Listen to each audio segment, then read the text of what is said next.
Daily. Taste the Daily.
காட்சிகளையும் பார்த்து வருகிறோம். நாம் தமிழர் கட்சியின் ஒருங்கிணைப்பாளர் சீமான் நேற்று பெரியார் குறித்து அநாகரிக பேச்சு பேசியதற்கு இன்று கண்டனம் எழுந்து போராட்டத்தில் ஈடுபட்ட தபேதிகவினருக்கும் நாதகவினருக்கும் இடையே மோதல் ஏற்படும் சூழல் அங்கு உருவாகி இருக்கிறது. அந்த காட்சிகளை உடன் பார்த்து வருகிறோம். விவரங்களோடு இணைகிறார் எமது செய்தியாளர் கிருஷ்ணா, விவரங்களை வழங்கலாம்.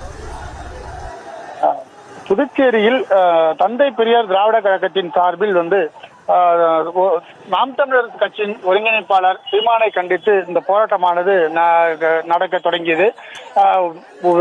ஒருவன் தனது பாலியல் இச்சை பெற்ற அம்மா மற்றும் சொந்த தாயுடன் தீர்த்து கொள்ளலாம் என்று நேற்று சீமான் செய்தியாளர்களிடம் தெரிவித்திருக்கிறார். இதனை கண்டிக்கும் விதமாக அவரிடம் அந்த ஆதாரத்தை கேட்கும் இந்த போராட்டமானது நடைபெற்று வருகிறது. இந்த போராட்டத்தில் நாம் தமிழர் சீமானை கண்டித்து தந்தை பெரியார் திராவிட கழகத்தினர் கண்டன கோஷங்களை எழுப்பினர். அவருடைய உருவப்படத்தின் மீது செருப்பால் அடித்தும் அவர்கள் கண்டன கோஷங்களை எழுப்பினர். தந்தை பெரியாரை அவதூறாக பேசுவது தரைகுறையான வார்த்தைகள் என்றும் இவர் கண்டிக்கத்தக்கது என்றும் இவரை கண்டிக்கும் விதமாக இந்த போராட்டமானது நடைபெற்று வந்தது. இந்த போராட்டம் நடைபெற்றிருக்கக்கூடிய நிலையில தந்தை பெரியார் திராவிட கழகத்தினர் நெல்லித்தோப்பு சுற்றிகள் இருக்கக்கூடிய அனைத்து கட்சி கொடிகள் மற்றும் தோரணங்களை பிடுங்கி இருந்தனர். அதன் பிறகு காவல்துறையினர் அவர்களை கைது செய்யும் முயற்சியில் ஈடுபட்டிருக்க போது நாம் தமிழர் கட்சியை சேர்ந்த நிர்வாகிகள் தொண்டர்கள் அனைவருமே இந்த தந்தை பெரியார் திராவிட கழகத்தினரை முற்றுகையிட்டு இந்த போராட்டமானது மோதலாக வெடிக்கும் சூழல் ஏற்பட்டது. இதனை வந்து காவல்துறையினர் வந்து தடுத்து நிறுத்தி இருவருமே சமாதான முயற்சியில் ஈடுபடும் போது சிறிது நேரம் பரபரப்பாக காணப்பட்டது. நாம் தமிழர் வந்து ஒரு புறமும் தடுத்து நிறுத்தியும் தந்தை பெரியார் திராவிட கழகத்தினர் கைது செய்யும் அழைத்து சென்றிருக்கிறார்கள். இந்த பகுதியில் வந்து இந்த போராட்டத்தின் காரணமாக இரு தரப்பினரும் போராட்டத்தின் காரணமாக ஒரு பரபரப்பான சூழல் காணப்பட்டு வருகிறது.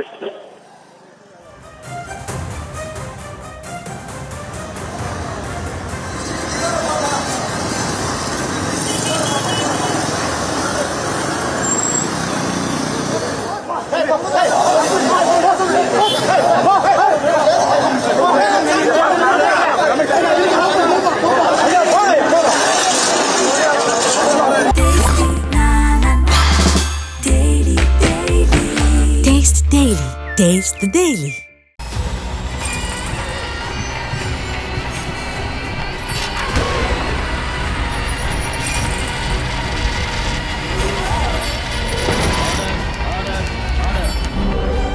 நிகழ்தகவு குற்றங்களின் மறுபரிமாணம் நாள்தோறும் இரவு 10 மணிக்கு இணைந்திருங்கள் நமது நியூஸ் தமிழ் தொலைக்காட்சியோடு.